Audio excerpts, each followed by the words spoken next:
to embellish our destiny with divine glory. What do we need? What do we need to do in order to have glorious destinies? To have a future full of hope. All that they have said, try to use one thing to just bring it together. Now we're talking to us on the importance of making right choices. I'll be talking to us on the importance of making right choices. Destiny is not a matter of chance, but choice. Destiny is not a matter of chance, but choice.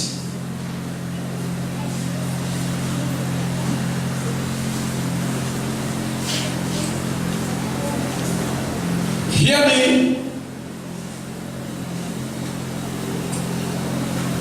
Joel chapter 3 and verse number 14. He said, multitudes in the valley of decision. For the day of the Lord is near in the valley of decision. Multitude. That when we talk about multitude, we talk about great number of people. There's another one we can use, an avalanche of people. Huge. Great number. Multitudes are in a valley of decision. Where are they? In the valley of decision. Listen, inability to decide keeps you in the valley of life. Inability to decide keeps you in the valley of life.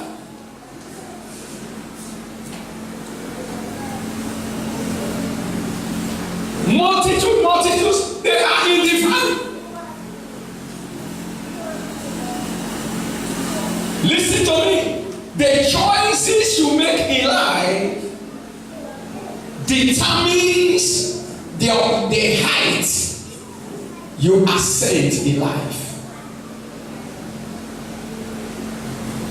The choices you make in life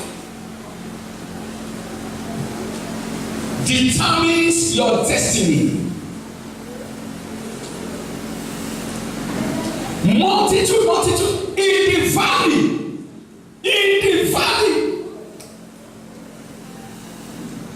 The decision that will move you out of that valley, may God give it to you in the name of Jesus Christ. I said, may God give you the courage to take the decision that will move you out of every valley of life in the name of Jesus. I want you to know that the choices you make in life will in turn make you or marry you. The choices you make in life will in turn make you or marry you.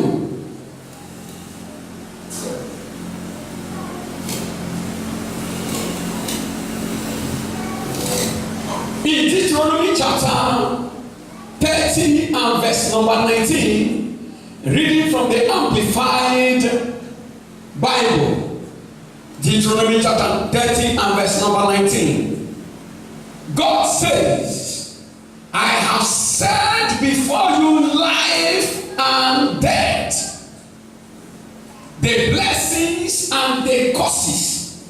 Therefore, choose life, that you and your descendants may live. Choose life, that you and your descendants may live. Every choice in life is a seed you sow for the future harvest. Every choice in life is a seed you sow for the future harvest. And the harvest will either bring rejoicing or regretting. The harvest in the future will either bring joy or sorrow.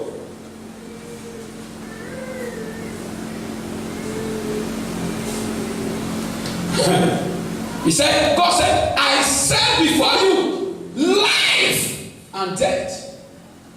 Don't joke with choices. Don't joke with the choices of life. They are as serious as the issue of what? Life and what? And death. So every decision of life carries either life or death. Every decision of life is leading you to a particular destination, and that destination may be either the destination of death or the destination of life.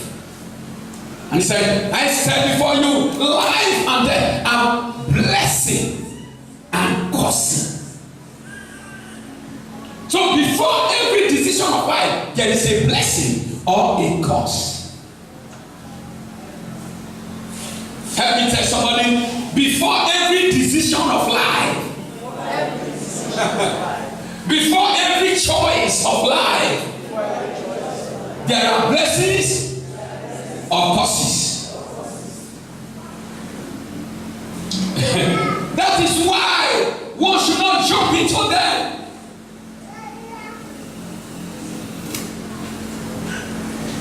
The choices you make today are the prophets of your tomorrow.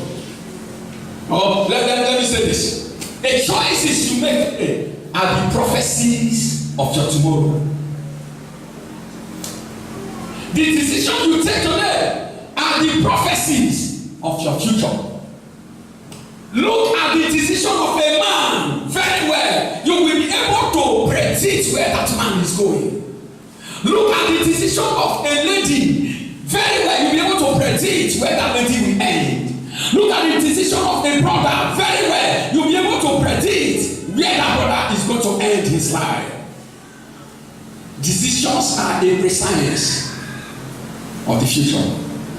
They are a prescience.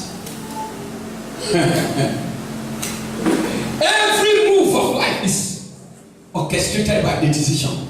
Every action of life is orchestrated by a decision. Everything a man does, whether small or great, has decision as the foundation of it. Decisions are the primers of actions. Decisions are the primers of motivations. Decisions are the primers of aspirations. And decisions are the primers of every ambition pursuit in life. You don't joke with them. You don't joke with them. I'm talking to the youth. I'm talking to the men. I'm talking to the woman. To the women. Hearing where you are today is as a result of the decisions you took yesterday. The choices you made yesterday. Where you will be tomorrow will be as a result of the choices you will make today. Life is not an accident. Life never happens as an accident.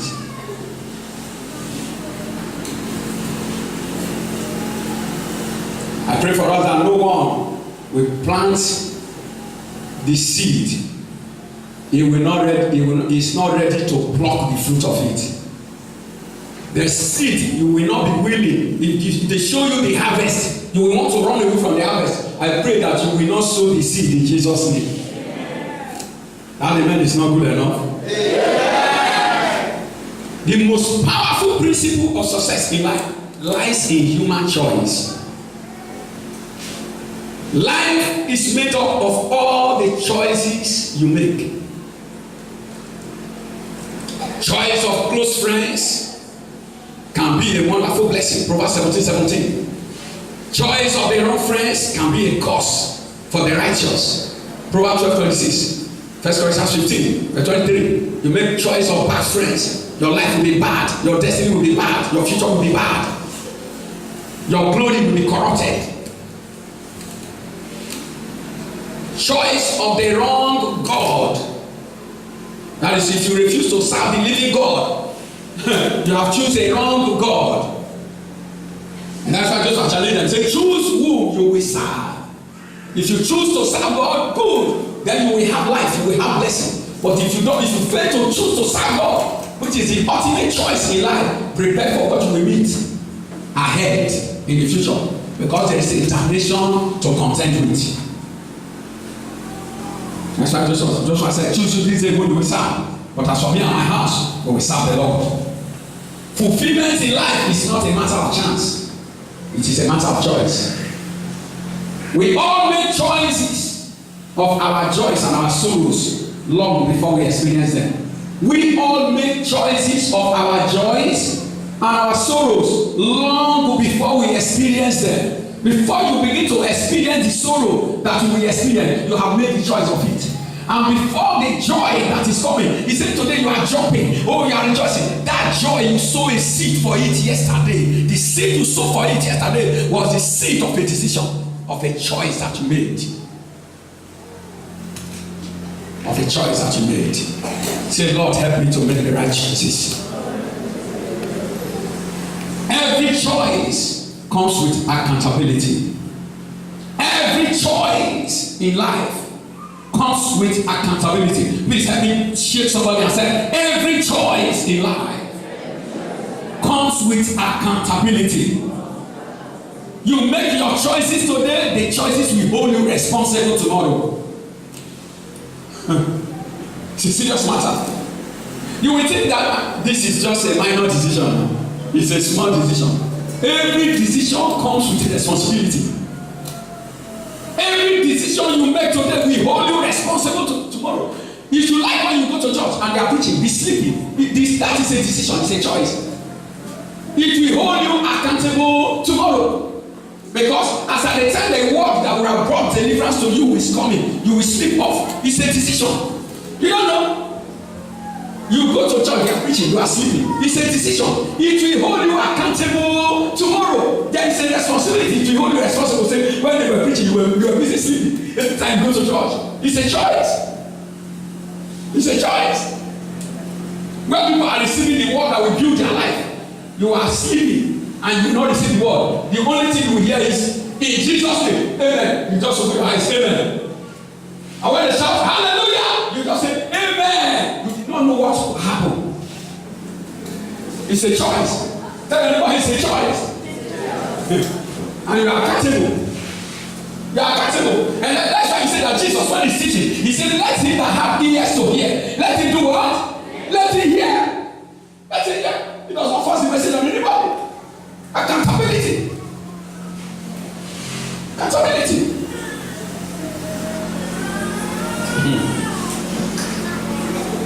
While we are free to choose our actions, we are not free to choose the consequences of our actions. That is what Stephen R. Covey said. Stephen Covey. He said, we are free to choose to make our choices, but we are not free to choose the consequences. What will happen after we have made our choice is beyond our reach. It's beyond our reach.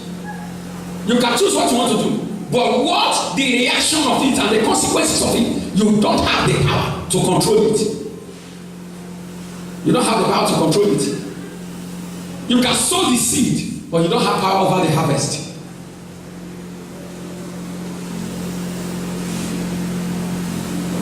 Choices involves decision making.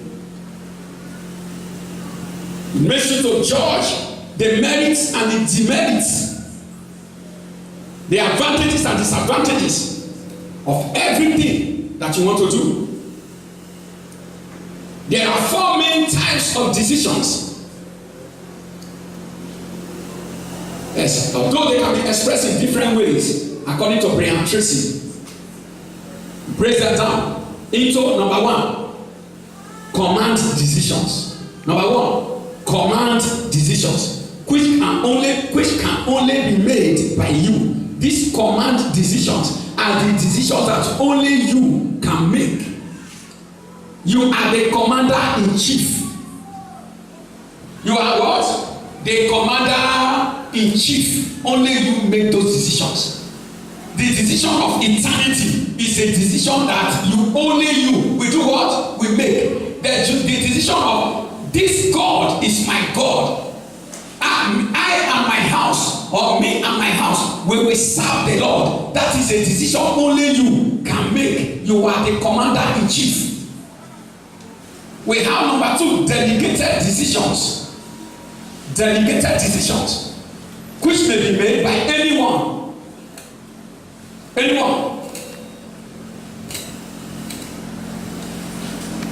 We have number three, avoided decisions. This is where the outcome could be so severe that the choice should not be made, as the consequences cannot be recovered from if the wrong choice is made. This will most likely result in negative actions such as death. We call such decisions what? Avoided decisions. There are decisions you don't have to make. You have to avoid them. There are decisions that carry life and death. You have to avoid a death. Decisions that you cannot predict their outcome, that are dead, or you can predict the outcome that it can be dangerous. They should be avoided. They should be what? Avoided. Even if you see some good in them. Number four, we have no-brainer decisions. No-brainer. B-R-A-I-N-E-R. No-brainer decisions, where the choice is so obvious that only one choice can be reasonably made. The choices are obvious, and only one choice can be reasonably made. Coming back to the word of God, let's look at the choice of Lot as a case study. The choice of Lot as a case study. In Genesis chapter 13, Genesis chapter 13. Can we turn our Bibles there? I want us to read quickly. Genesis 13, I will read from verse number 6. Because of time. Alright, let me read from verse 5. And Lot also, which went with Abraham, had flocks and herds and tents, and the land was not able to bear them, that they might dwell together, for their substance was great, so that they could not dwell together. And there was a strife between the herdsmen of Abraham's cattle and the herdsmen of Lot's cattle, and the Canaanite and the Perizzite dwelt there in the land. All right, let's look at verse number 8. And Abraham said unto Lot, let there be no strife, I pray thee, between me and thee, and between my herdsmen and thy herdsmen, for we be brethren. Somebody say, we are brethren. Verse number 9. Is not the whole land before thee? Separate thyself, I pray thee, from me. If thou wilt take the left hand, then I will go to the right. Or if thou depart to the right hand, then I will go to the left. Verse number 10. And Lot lifted up his eyes and beheld all the plain of the Jordan, wonderful, that it was well watered everywhere before the garden. Before the Lord destroyed Sodom and Gomorrah, even as the garden of the Lord, like the land of Egypt, as thou comest unto Zoar. Verse 11. Then Lot chose him all the plain of Jordan, and Lot journeyed east, and they separated themselves, the one from the other. Lot chose the plain of the Jordan, the land towards Sodom. Lot was a nephew of Abraham that sojourned with him. God so blessed that both of them became wealthy. As a result of that, their wealth, the land could no longer take their wealth. And Abraham said, we don't have to quarrel before unbelievers. You have to make the choice. Choose where you will go. And so Lot has to look at everywhere He said he lifted up his eyes, he saw a well-watered garden, but the garden was towards Sodom. Tell your neighbor, the garden was towards Sodom. And he said, that is where I choose. He did not consider what happened in the city of Sodom. He did not inquire well. He did not go for the facts. He did not consider who his connection with Abraham. He did not consider his connection with God. He did not consider it. He just chose the land that was towards Sodom. He just chose it. And what was the consequence of his choice? Let me tell you something about Sodom. Sodom was a land of immorality. It was a land where all manner of evil atrocities were committed. It was a land where men sleep with men. Gay was practiced. I can say that Sodom was the foundation of gay practice. Lesbianism, every wicked thing was in that place. And Lot lifted his eyes, but he said, even if these things are happening there, but I can take care of myself. Let me still go. I know what to do. I can handle it. And he chose it. And he went. Let's look at the consequences. Number one consequence in that land that happened to Lot, against Lot. War broke out. In Genesis chapter 14, verse 11 down, you see there was war. And that war that came against Sodom. And this man was there. So if you choose with your eyes, you might enter into a place of war. A place of what? War. When you make the wrong choices, what are you going to have in life? War. Number two thing that happened, kidnapping. I would say kidnapping. You know what happened? Lot and his wives. What happened to them? Lot, his wife, his children, all of them, they were kidnapped. In that war, they were kidnapped. And somebody had to run to Abraham. He said, they have kidnapped your brother Lot. They have kidnapped him with his wife and his children. Number three thing, oppression and torment by the citizens of Sodom. Read 2 Peter chapter 2, 7 to 8, and Genesis 19, 1 to 11. There was torment for this righteous man that made the wrong choice. He entered into torment. I pray that the decision you make in life will not lead you into torment. I said the choices you make in life will not land in torment, where you will regret every day of your life. In the name of Jesus Christ. What happened? Number 4, loss of all his material wealth. He lost all his material wealth. Genesis 19, 15 to 16 and 24 to 25. Verse 24 to 25. All his man.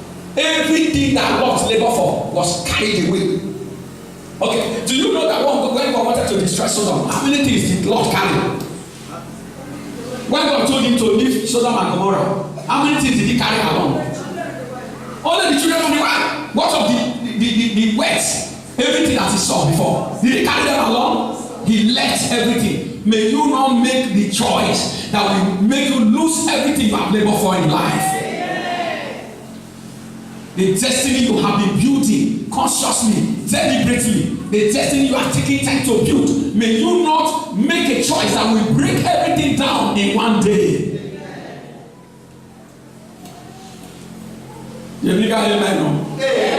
Number 5 thing that happened, the death of his wife.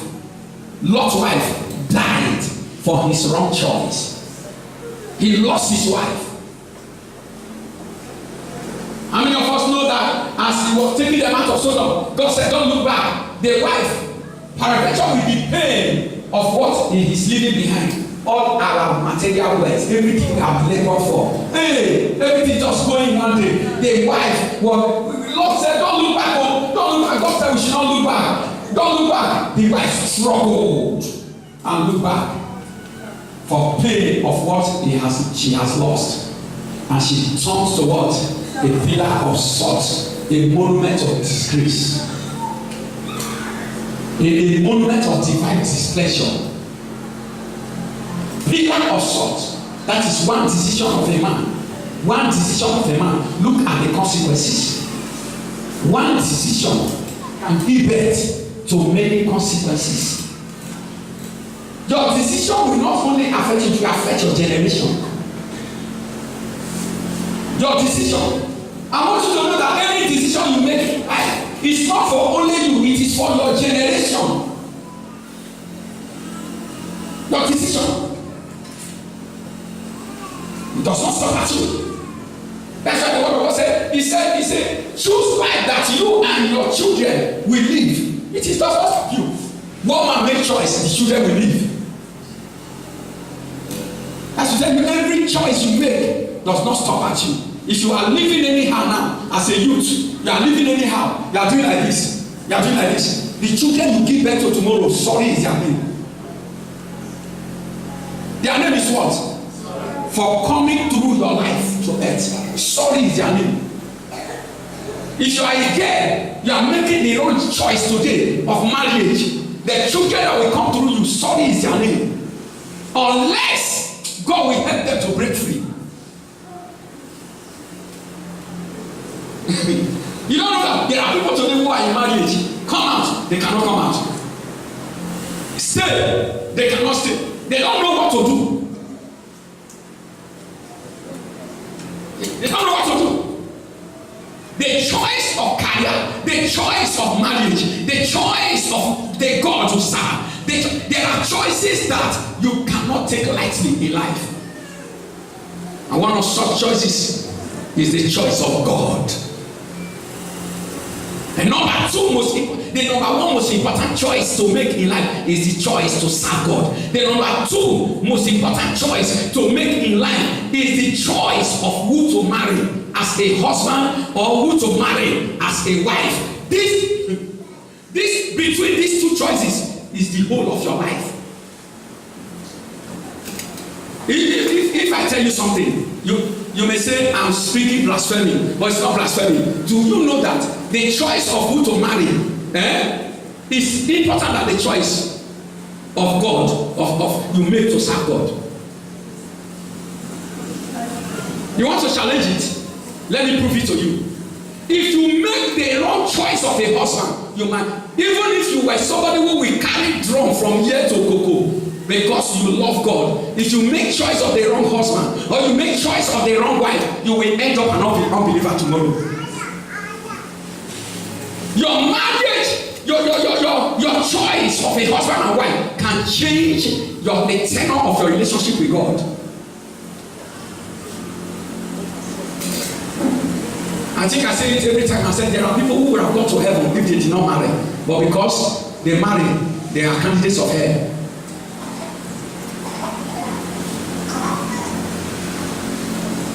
Wrong choice. Why the wife died? Because of wrong choice. Number 16. Six consequence of what? Choice. The shame of incest with his daughters. The shame. He suffered the shame of incest with his daughters. Genesis 19:30-36. You know what happened? He chose the land towards Sodom, and Sodom was a land of immorality. Is it not so? Where you raise your children matters. Is it not so? He raised his children in a place very close to a place where people practice immorality. Men sleep with men. They have no regard, no respect for the law of God. And what happened at the end? Because he raised his children up in that place. When the children grow up, they were able to have the boldness. Everybody in Sodom sinned with audacity, with unholy audacity. So when they grow up, the daughters, they plan among themselves. You see our daddy, let us lure him with drink. Let's get him debauched. Let's give him drink. So that when he's drunk, he will not know this time he will sleep with us. The senior daughter, the eldest daughter, the first day they gave the dad drink. Dad, they gave the father drink. The father drank. Before he knew, he woke up and was examining himself. He has slept with his first daughter. The same walk. He walked. What did they do, sir? Let's repeat it again. They got the father drunk again. Oh yeah, the eldest daughter said, it is your turn. Go. the two daughters they were using their father turn by turn. And he slept with the second daughter again. Incest, abomination. Why? You are the one that took yourself to Sodom and gave birth to them in Sodom. So who will you blame? Choices. When you make your choice, if it is a wrong one, you are like a man who have climbed a mountain and then you decide to fall, and as you are falling you said, I will stop myself. You can't stop it. When you make a wrong choice, when the consequence will begin to come, you will pray, you will cry, but it will look like God is so far. It will look like God is even dead. You want to stop yourself, you can't stop it. Choices. Shake your neighbor and say, be careful, brother. Be careful, sister. Let me tell you number 7. I just stopped at number 7 of the consequence of the choice of Lot. He raised enemies. He raised children, that is offspring, that are cursed by God, and that will become enemies of the people of God. Because each time he slept with the elder daughter, that one gave birth to Moab, and then he slept with his second daughter, that one gave birth to Ammon, and Ammon and Moab. God said, this your offspring of incest, into their 4th generation they are cursed. None of them will enter into the congregation of the Lord. To their 4th generation. Hell, giving birth to what God cursed. And do you know that these Moabites, their children, the offspring of Moab, are called what? Moabites. And the offsprings of Ammon, they are called what? Ammonites. Now go and check history. The Ammonites, they were the first nation to attack Israel when Israel was coming out of Egypt. God is leading his people out. They were those that stand and said, come and pass. They attacked Israel in the wilderness. They were the seed of Lot. Go and check. The Moabites, they were those that hired Balaam to curse Israel. He said, come and curse Israel for me so that I will prevail over them. They were the seed. The man that was hiring a prophet to come and curse Israel now, they were the seed of who? Lot. The seed of Lot cursing the children of Abraham. Somebody's choice. You know where to take you. The choice you are making today, do you know where to take you? The decision you are taking today, do you know where it will land you?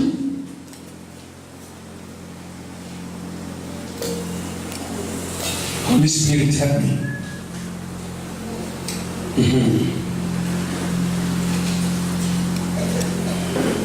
All these things happened despite the fact that Lot himself was a righteous person.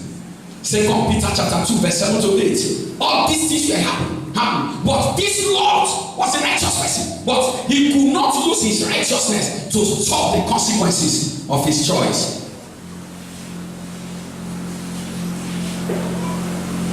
Some of the choices we make affect our lives greatly, negatively.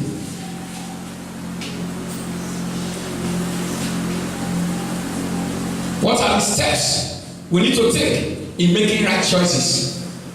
First of all, let me ask you these questions. Before you make any choice, what are the biblical principles you have gathered to be the foundation for your decision?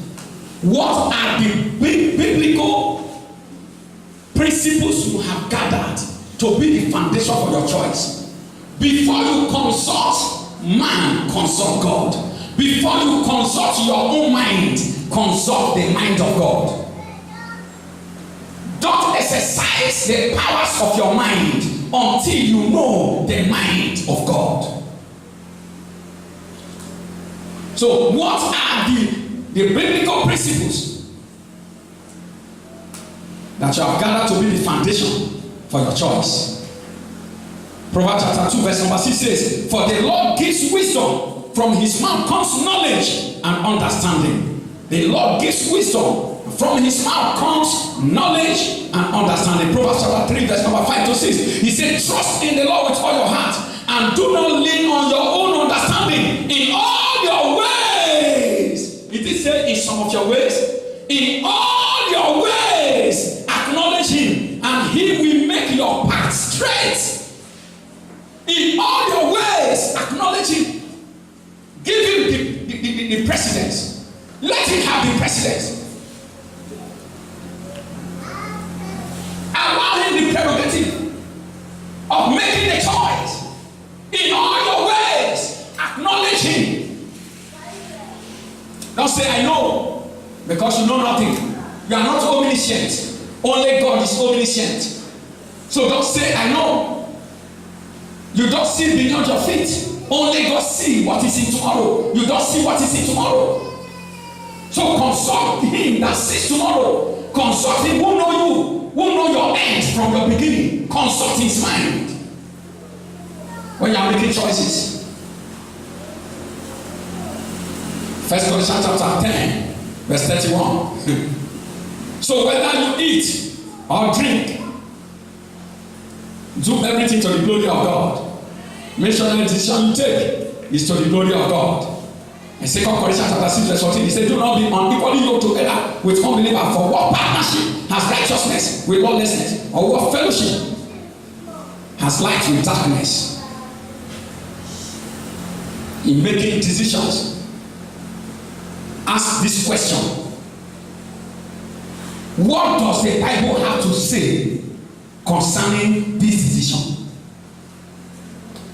What does the Bible, what has God to say concerning this decision? Number 2, is there anyone who can help me better to understand what God's word says about this decision? Is there anyone around me? Is there anyone, any mind that can consult, that can explain to me better the word of God concerning this decision?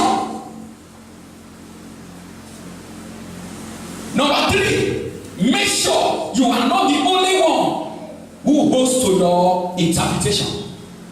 Most of the time you see a Bible verse, because you love what your eye has seen, you like it so much, you will try to bend the interpretation of the Bible verse to what you have decided in your mind. That is why in interpreting scriptures, when you are taking decision for the future, don't interpret it alone. Consult another mind. Or else you will bend scripture. Tell everyone you will bend scripture. And in bending scripture, you bend your future and break your future. You will bend it. So don't be the only one. Don't be the only one. Make yourself vulnerable to different interpreters, godly interpreters. Number 2 thing, in making decision that I will recommend to you, question you have to ask yourself is, have I browsed for all the facts? Have I browsed for all the facts? Browsing is searching to find. Browsing is an inquisitive mind going for a vital information, in the pursuit of a vital information. That is browsing. An inquisitive mind in the pursuit of a vital information. That is browsing. Have you browsed out all the necessary facts concerning how to make decision and the decision you are about to make? Do you have all the facts at your disposal? All the facts. Do you have them? You will not enter into chains that will bind you and bind your future. I weep at times when I look at people. I mourn for them. But you discover that you have known, there is nothing you can do to help them. You can't change it. So I mourn for them. Do you have all the facts? Proverbs chapter 18 verse 13 says, he who gives an answer before he hears, it is folly and shame to him. You give an answer before you hear, will you marry me? By the grace of God. Yeah? By the grace of God. What do you know about marriage? Hint. Have you prayed? By the grace of God, I'm convinced. You are convinced. Who convinced you? You are convinced or you are confused? Answer the question very well. You are convinced or you are confused?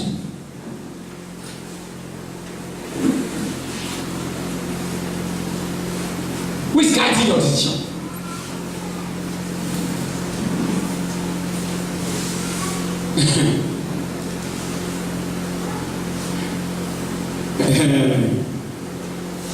He who gives answer before he hears is foolish. That man is foolish. The Bible says, be quick to hear, but slow to answer.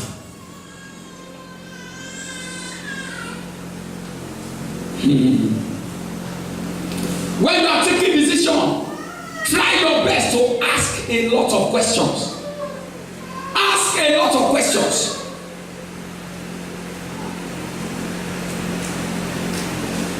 Don't fall a prey. Number two. Number one, I said ask a lot of questions. Number two, don't fall prey to wishful thinking. Don't allow your emotions to get the best of you. Don't allow your emotions to get the best of you when you are making the choices of life. It's risky. It is what? Risky.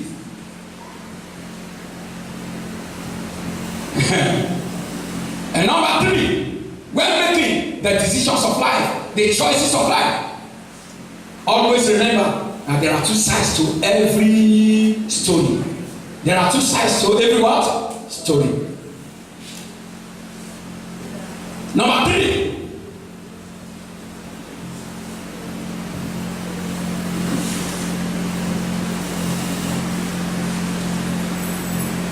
question you have to ask is, number three, is my decision based on pressure? Is my decision based on pressure of the moment? So many people take decision based on the pressure of the moment, and it's risky. Tell me what is risky.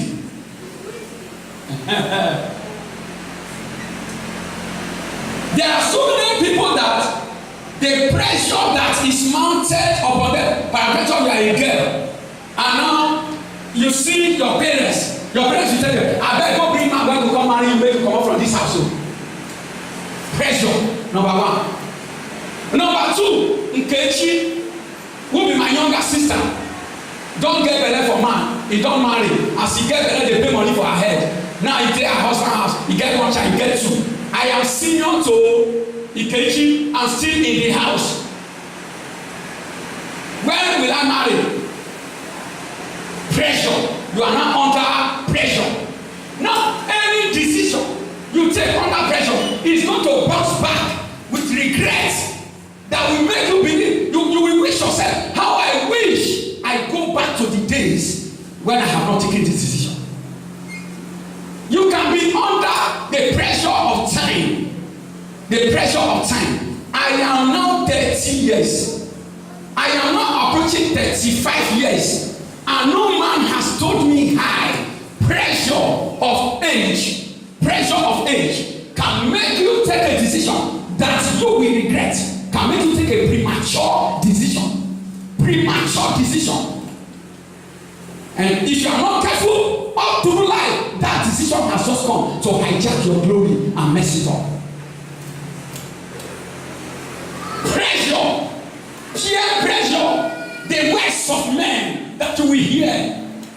But listen to me, you will forget to remember that every tree has its own season. Mango does not produce fruit when orange are producing fruit. There is no competition.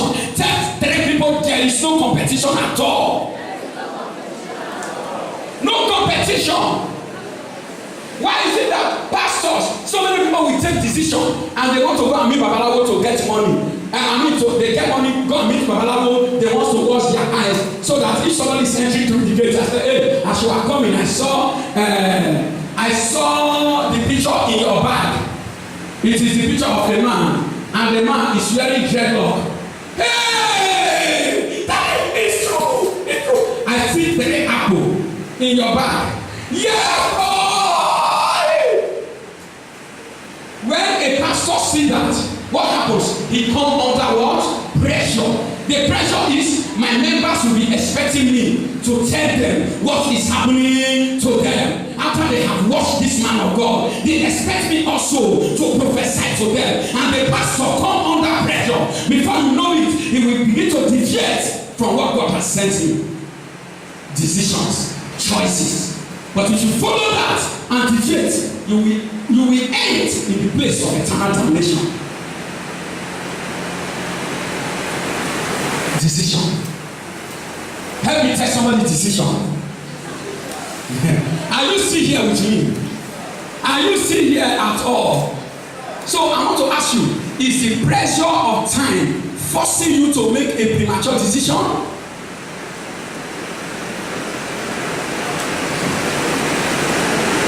Proverbs chapter 19 verse number 2. Also it is not good for a person to be without knowledge, and he who makes haste with his feet errs. Any man who makes haste with his feet into what? We err.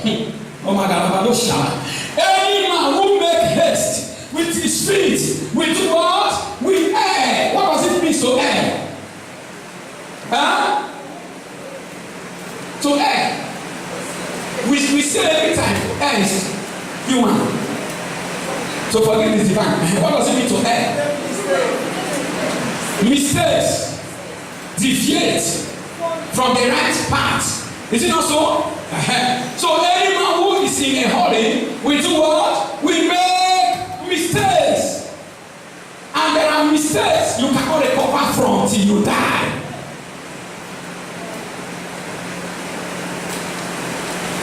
So don't be in a hurry. Decisions of life, don't be in a hurry. Listen to me. I'm sounding so hard because of those who are youth, and the program is organized by youth today. Ladies, that's why I'm so hard focusing on them. Listen to me. I wanted to have a seminar with them yesterday. Listen to this. The family you were born, you have no choice. But the family you will marry into, you have choice. Some of you are regretting, why did I come from this family? But it will be foolishness for you to regret of the family you choose. Don't regret where you are born because you don't get choice. But now you are choosing your second family. In marriage, every man is choosing what? A second family. Have you searched about the family you want to enter?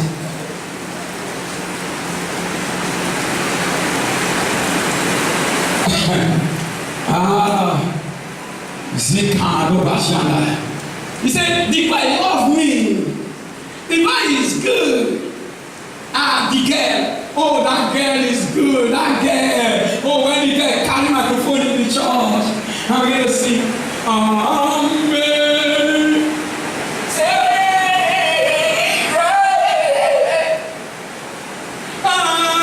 Sweet. Oh, somebody come on. Appreciate Jesus from in the house. He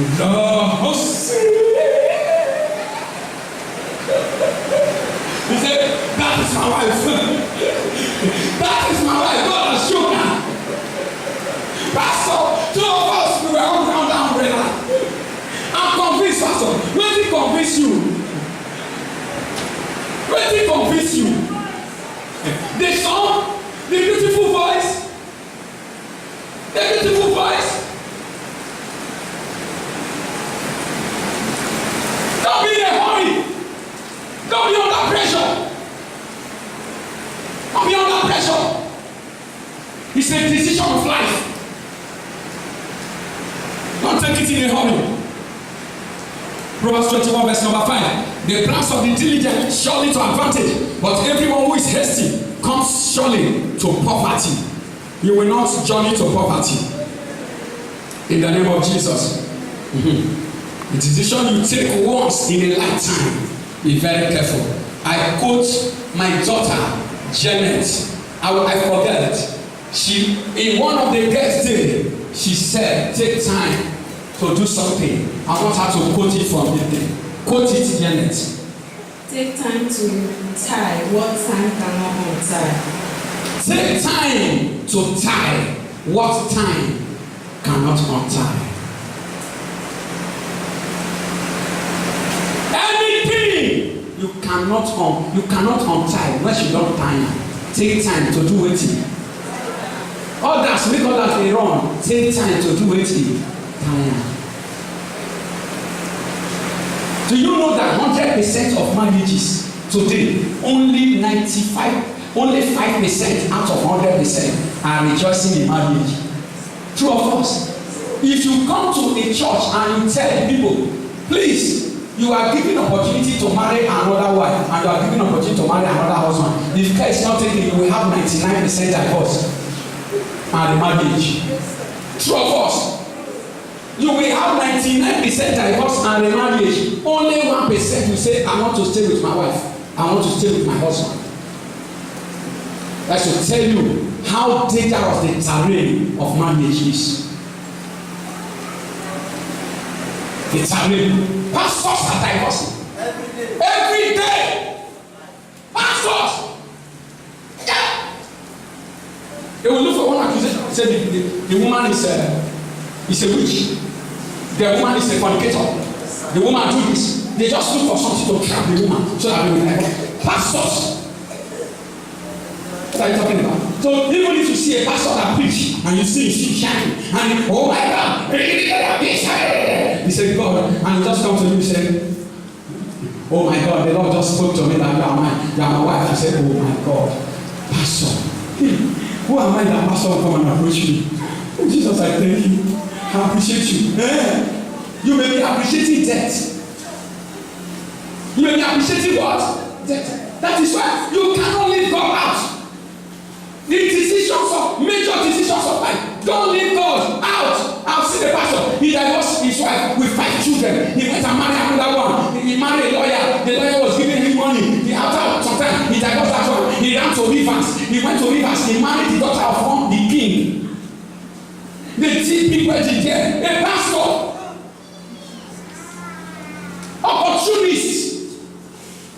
Opportunists that carry the name, but they don't carry the God. Who has the name? And taking life decisions, be very careful. Be very careful. Or you will pray prayers that will not be answered. You will shed tears night. When it is night, you will say, I wish it is day. When it is day, you will say, I wish night come. Because of the decision you take.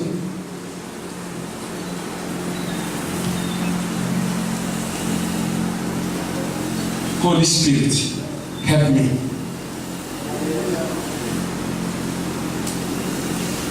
Don't never tell your neighbor, never allow the fear of missing out drive your decision.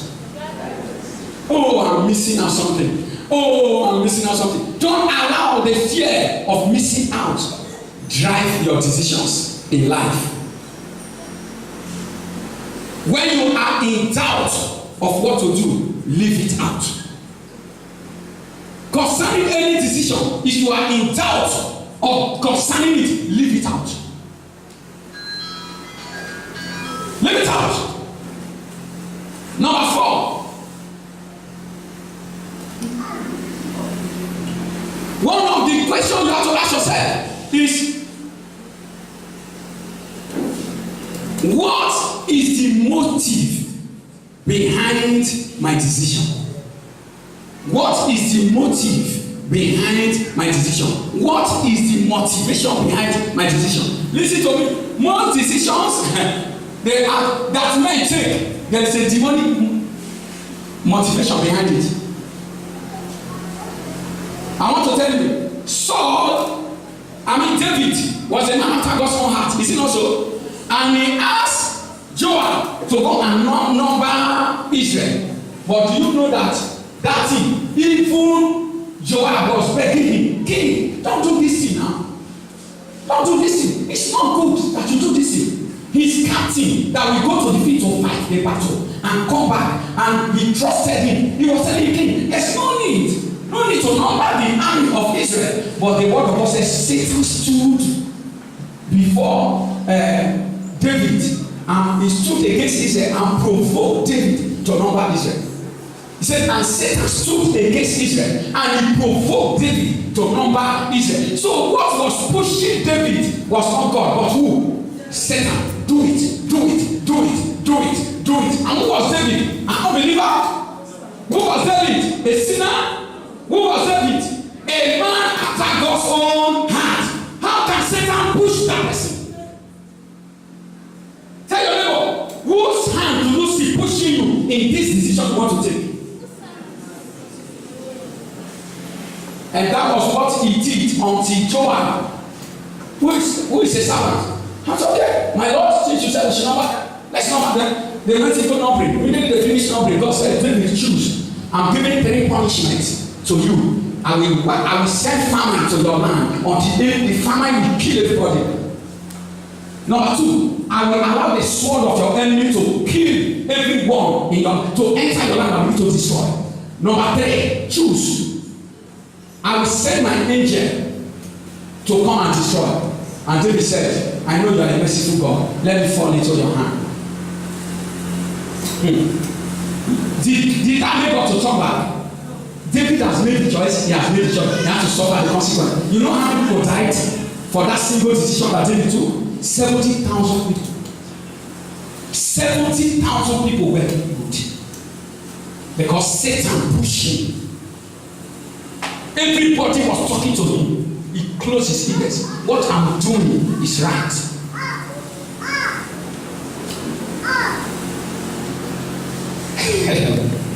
$70,000 died.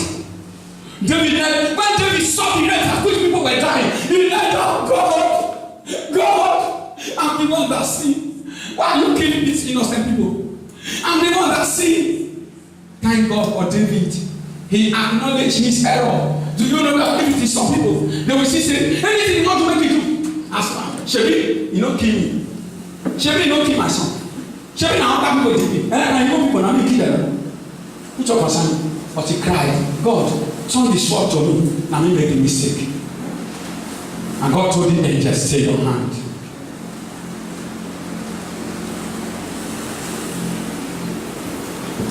Some of us today, we are suffering for our consequences of yesterday, our choices of yesterday. Not so sad, but to talk, we don't talk. Because nobody sent you a message. You are on your own. Who you want to meet? Nobody sent you a message. Nobody. Do you know that if they tell you don't enter this thing and you enter it tomorrow, if you want to suffer in it, you don't go fit talk. You don't go fit talk and go say, nobody sent me. And even if I want to talk, be sure. And number 2, who won't listen to me? Number 3, then I will be mocking at myself. You see a land that is barren, you say, now you want plow. This land is a barren land. You say, now you want plow because there's mineral there. Nobody has tapped it. The land that. What is motivating you? A lot of ladies that want to marry, their motivation is sex. Sex. Some boys want to marry. Sex. I want to have sex. I want to have a legal sex. You don't know that sex is not marriage. You don't know that you can live with a man for 3 months, 6 months, and the sex that make you enter the marriage, you will not want the man to come near you again. True or false? Some of my mommy went there, so go and ask them.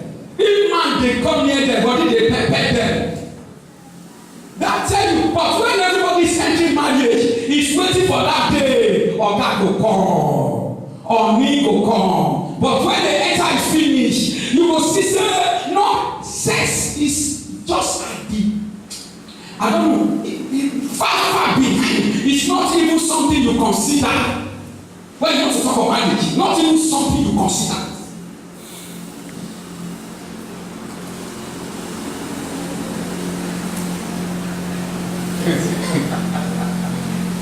You go to see woman face like this. Woman enter bedroom naked for you, body no rise.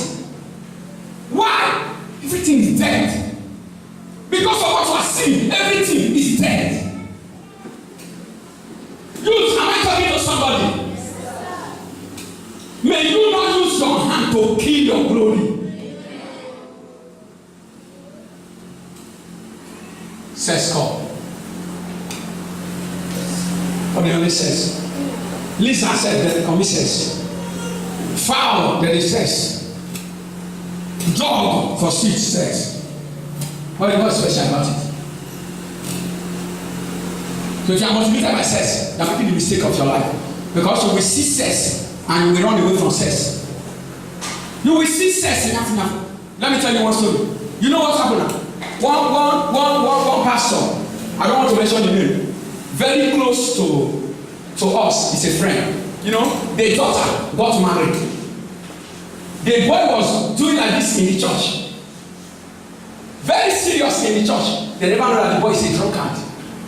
The boy came and want to marry the daughter of the general overseer. The day they married, the boy rented hotel. They went to hotel. The first thing the wife saw, he saw the man order for one go down, bam.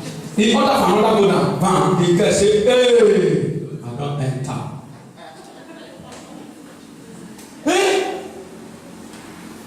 In 1 month, the boy slept with this girl, scattered the whole inside. In 1 month alone, has scattered the whole system of the girl through sex.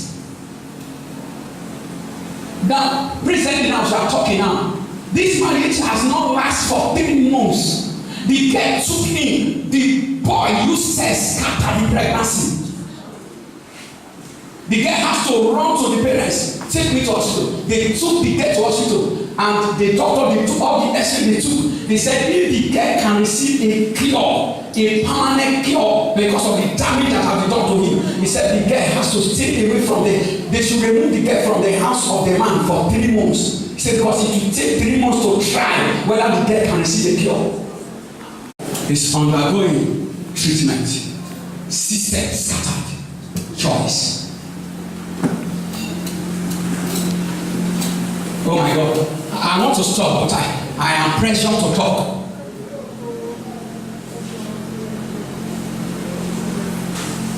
Choice. Not all that glitters is gold. What is pushing you? Everybody don't marry, never marry. Is that what is pushing you?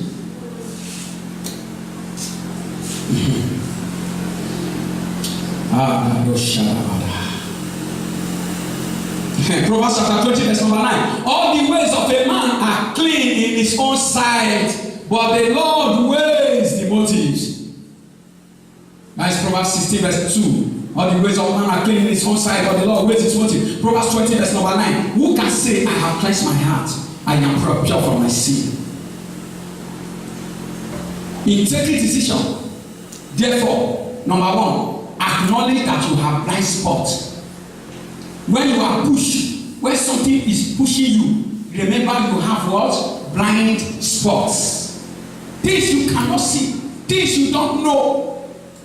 Infirmity, human infirmity, you have blind spots.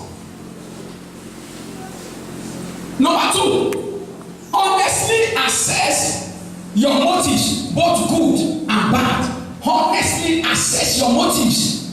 Check your motive. Why am I doing what I'm doing now? Why am I remaining stubborn to cancel us? Check your motive. Number 3, give others permission to speak into your life. Give others what? Permission to speak into your life.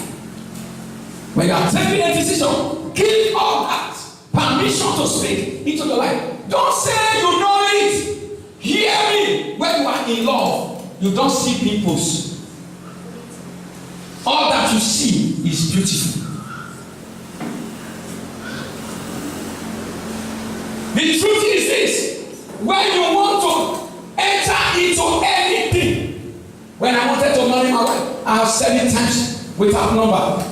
I went to Warri with Pastor Paul, and we went to the father of the first lady I wanted to marry, and I took the picture. I went to Pastor Jeba. How many of us saw Pastor Jeba that came? The other Zion, before the Zion. I went to him. We drove to his house, and he looked at the picture, and he said, "Man of God, I have heard about you. I have heard the news about you, and I know who you are. This person is a daughter, not a wife." Hey! I said, "Sir, we have gone far." He said, "How far is so far? And how far is too far? All right, let me pray with you." He held my hand.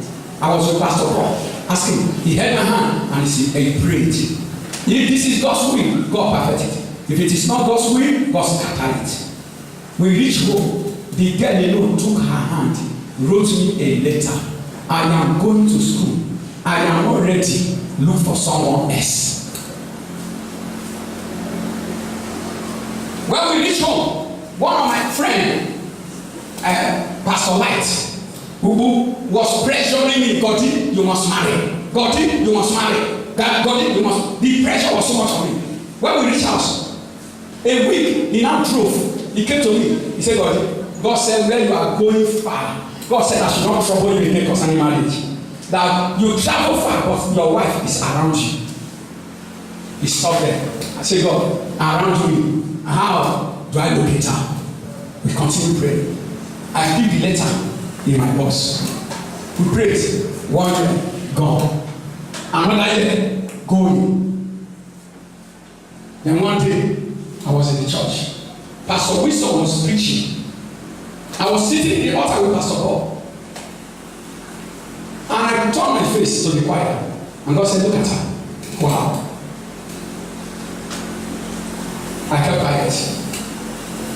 I asked Pastor Paul, "Pastor Paul, look at the choir. What do you see?"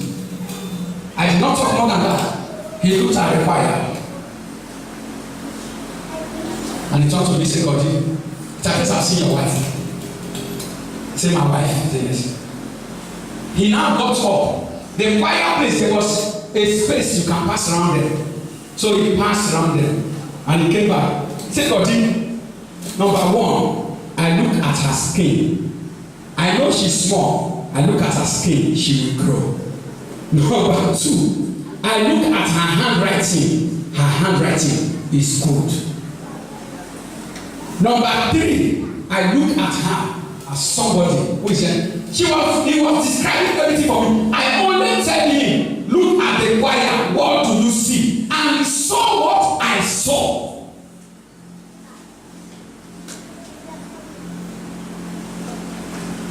So there, I bet you, if I had to close my eyes and die, I will tell God, "Please wake me up, let me see enjoy my wife." Wake me up. I never finished enjoying my wife. Wake me up, let me enjoy her a little. If God gives you his choice, you will go through life rejoicing. But if you are in a hurry to use your skirt to choose your choice, you will suffer the consequence tomorrow. If you are in a hurry and people who are supposed to speak to your wife, you jump their counsel, you will pay for it tomorrow, and it is not a cause. Rise up and let us pray.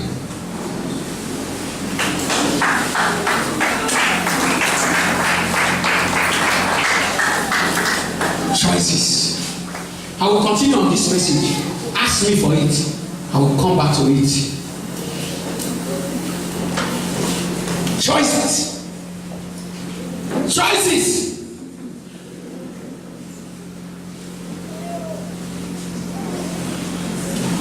Hey, woman at the door, walk here.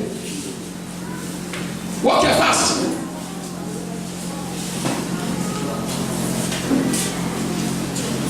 Pastor Ruma, lay hand on her. Church, stretch your hands towards her. She will not become the woman of that day. Oh yeah, we're going to pray for her. She will not become the woman of that day. You know that woman? No. He said that bro, like I said,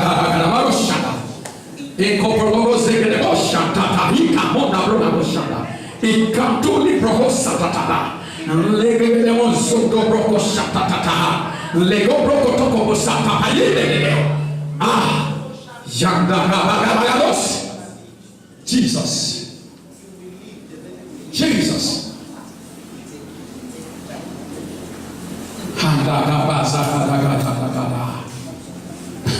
In Jesus' name we pray. It's done. Go to your seat. Now listen to me. By the time I continue this message, you'll get the depth of it. Today I scratched it. But hear this. We can run back to God. Even if we have made a wrong choice, we can run back to God. We can cry before Him. Say, God, have mercy on me. Give me another chance. And if you are making a decision now, and you are in doubt, check your motive. Check everything. Despite that, I used to ask people questions here. Despite that, God has so much confirmed to me that is your wife. Sir, in this church, sir, me, the general overseer, in this church, I asked about 30 or 20 people. This is the person I want to marry. How do you see this person? I asked Jesse, unless you forget. Jesse told me, hey, yeah, that was his first comment. This girl, oh, that girl a very quiet girl. A good male person be good. That was your comment, sir. I don't forget it. I asked Yellow. Again, I was asking children that I'm taking care of. How do you see my choice? And 2 people told me, Daddy, that girl is good, her parents are good, say, but she's too small. 2 people out of all the people, I said, nobody condemned her, nobody condemned the parents. And I said, now small is small. Say yes, he go grow. I said, now small, no, he go grow. So then he never grow.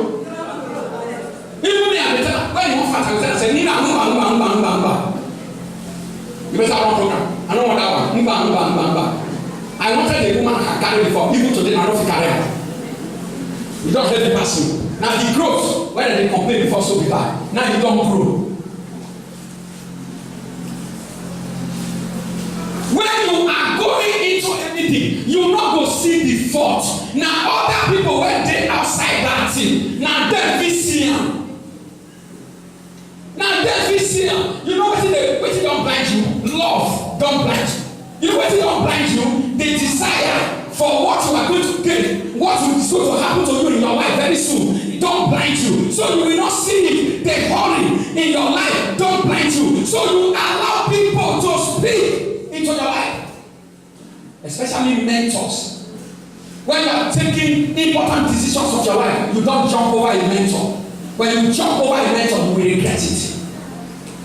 You can listen to me. I am pastor for over 30 years. Over 30 years, I am doing pastoral work. I am preaching on the pulpit. If I tell you the time I start to preach, I have preached the message of God for over 40 years. I have been handling my microphone to preach the word of God over 40 years. So I don't need to sleep to dream and tell you this is wrong and this is right.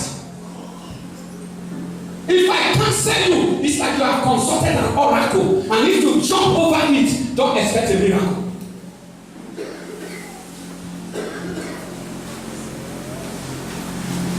That's why I told my children, I speak to their ears every day. Better, As long as I'm alive, unless I'm not alive. As long as I'm alive, don't come and tell me you dream and see again. When you are ready to marry, I will know.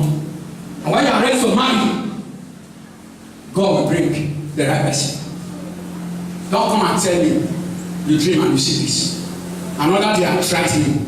I said, better. I hope you are not seeing your win in the school now. He said, Daddy, Shebi, you should leave that church for me. It's not my dream. That's all. I planted it. A lady come to the church. A lady that was speaking in tongues. Pastor dance with her. May I use leader? We are running like this. Running like this. There is a beautiful. There is a beautiful in heaven, beautiful. Then, Pastor Mountain, will you take Sister so for your wedding husband? Yes, I do. Will you love her, cherish her, all the days of your life? Yes, I do. Will you forsake others for her alone and live with her all the days of her life? Yes, I do. Ask the lady? Yes, I do. Immediately they finish the joining and they told church, welcome the latest bride and bridegroom in town. And everybody goes, yeah. They dance with them. The lady now whisper in the ears of the Pastor Weber, you have entered trouble.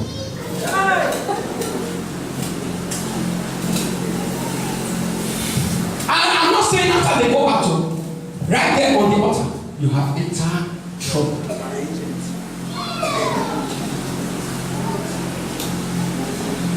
Sister was speaking tongues in the church. Do you know? I went to the pastor. I'm not telling you stories. I went to they invited me. This pastor invited me to the church to go and preach another black academy. Oh my God, what's the name of this church? Is it the Rock? When you cross that road, there is one mighty church that looked like a warehouse before. The pastor invited me, and when that day with Pastor Wilson. After I finished preaching, the Holy Spirit was so much at work. The pastor was touched. It's a case he remembered his days. And he came to me and said, Man of God, do you know what happened to me? This is my plight. And immediately the woman reached his house. She started tormenting this pastor. So there is nothing she did not do to torment this pastor's life. In the process, she ran mad. Now look, when she run mad, is the torment over for the pastor? She will walk naked into the street. The street people go hold and come, say, "Now, pastor wife." He said, "Pastor, we see your wife."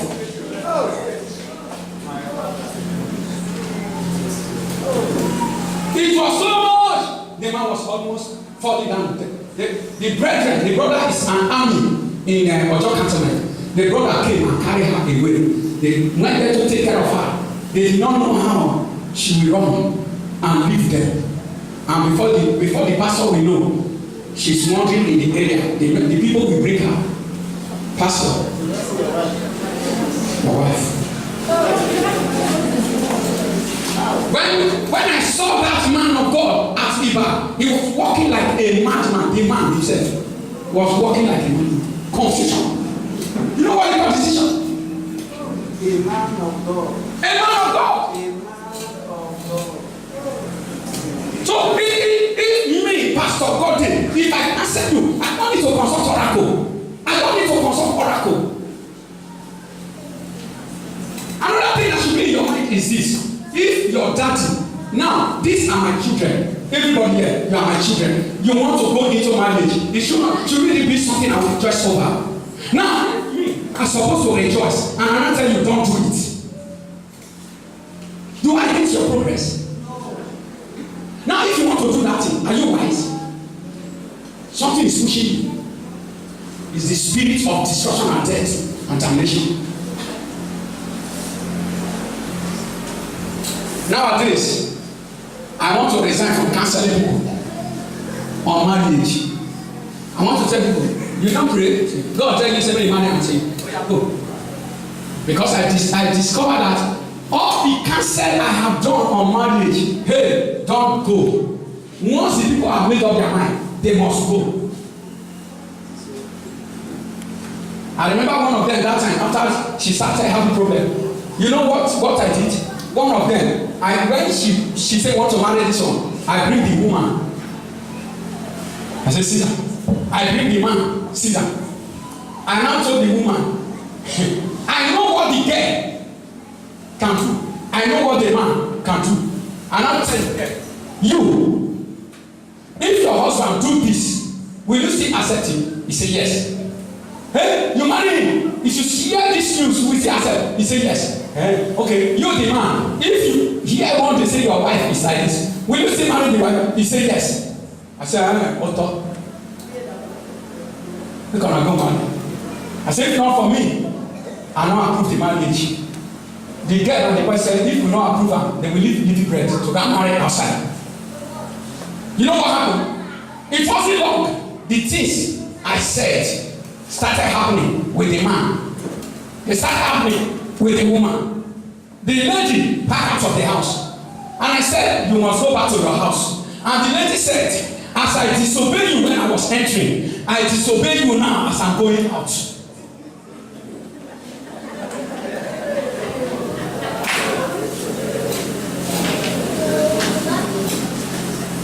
You think it's a joke?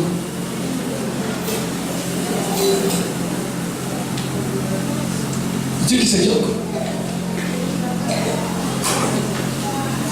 Hear me. If you have made a wrong decision, come here and tell God, God forgive me. If you are about to make a wrong decision, come here and tell God, God forgive me. If you are about to make a decision for life, if you are about to make a decision, come here and tell God, God, guide me. I call this set of people. You have made a wrong decision.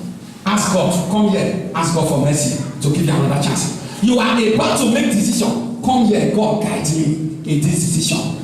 You are in doubt concerning your decision. Come here and say, God, I'm in doubt to show me the right way. Come here, kneel and talk to God. Three group. It's not only a mandate.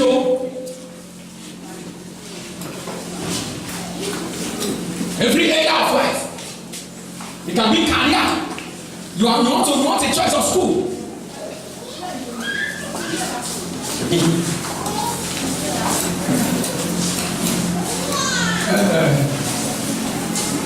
Well, the word of God has come.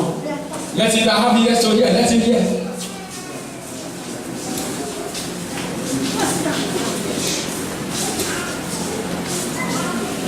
The word of God has come. Have you made the wrong decision? Ask God from now. I repent in dust and ashes. Lord, I will not run without you again. Guide me from now on. Guide me from now on, Lord. Lead me from now on. Are you sure about the whole facts of that decision you want to make? Are you sure? Have you considered everything about it? Don't allow greed to take over your decisions.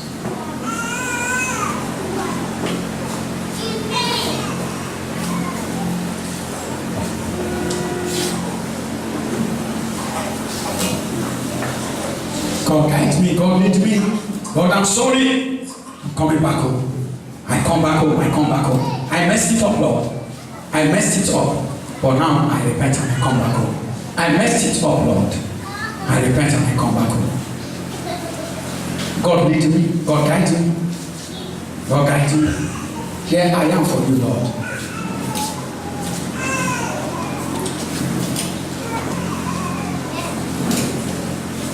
When mother and father they are not talking, you refuse to listen to mother and father.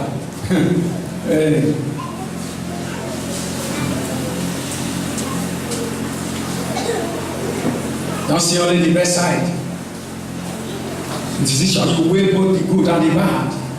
What if? There should be what if when you are taking a decision. In Jesus' name we pray. My Father, my God, I pray for my sons and daughters that are kneeling down before you here. I ask, oh God, that Jesus, the one that has made mistake, God forgive. Grant them another opportunity. The one that is about to make a decision, Oh Lord God, I pray that you hold them down and decide for them. Guide them in the decision. In the name of Jesus Christ. Father, they won already in the middle of it, that you show them the way. Father, whatever point they are in decision making, God, today I pray, take over in the name of Jesus Christ. The Lord will be with you. The Lord will correct all the wrong in your life in Jesus' name. Amen. It is well with you. God bless you. The goodness of God locate you. May the fear of the Lord locate you and envelop you in the name of Jesus. May grace lead you for the rest of the days of your life. In Jesus' mighty name we pray.